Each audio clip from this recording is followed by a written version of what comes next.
mga lalabs, for today's video, kabalo ko muna ne. This is a seedlings of grapes, which is igagrafta sa different varieties na ginkuha ko sa akon nga Muscat Blue. This is Catawba. Islanta siya variety nga Muscat Blue. So, update nyo ko guys. Kita ko sa inyo kung paano. Okay, let's go! So, alright guys. So, anong kinanglanta para sa aton pagka-graph? Siyempre, ari aton nga pruning shear. Ari aton knife. May cutter kita. Mas effective. Kag aton graphing tape.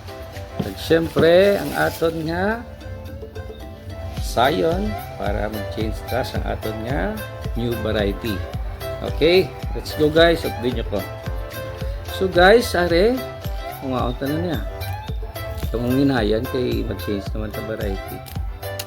So, ang aton nga seedlings, may ugat na ni siya. So, para mas bag-o siya guys, data ni siya. Tanaw kada kung anong yan punta. Alright. So, kita nyo. Fresh na fresh. So, it means alive na alive ang aton nga seedlings. Okay, tanong tabla guys. Okay. So, first step, nahiwa na sang gamay kiri sa aton nga side. Patalis na. Itat ko didaan. Isa lang ka buko-buko. Ara akong iyang buds. Right. Tapos isa pagit. 2 buds. Iwa lang natin gamiton.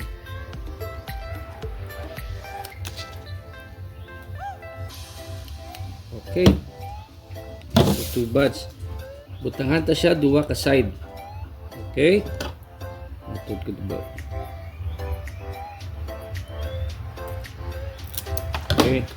So now, it's time na himot na sang slant para dapat na siya i-connect. Iwa. Change the variety guys. Kitungod niya ang Catawba.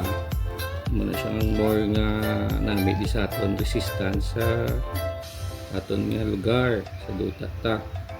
So mga iba nga variety mo siya mga imported. So ang adaptation niya sa aton nga duta medyo ano siya good price siya mag adapt sa aton nga duta. So ari kami ari ta nga variety, so i-change ta na lang no. Okay, mukha ta this side. Okay, sa para side para 2.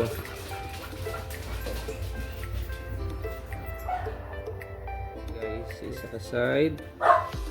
Sure. Ang one side lang ang gasulod kay wala siya hindi sa palyo size ang aton nga sayon kag ang aton seedlings.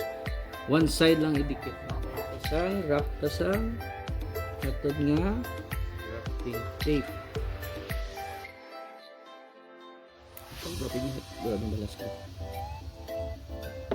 So okay guys.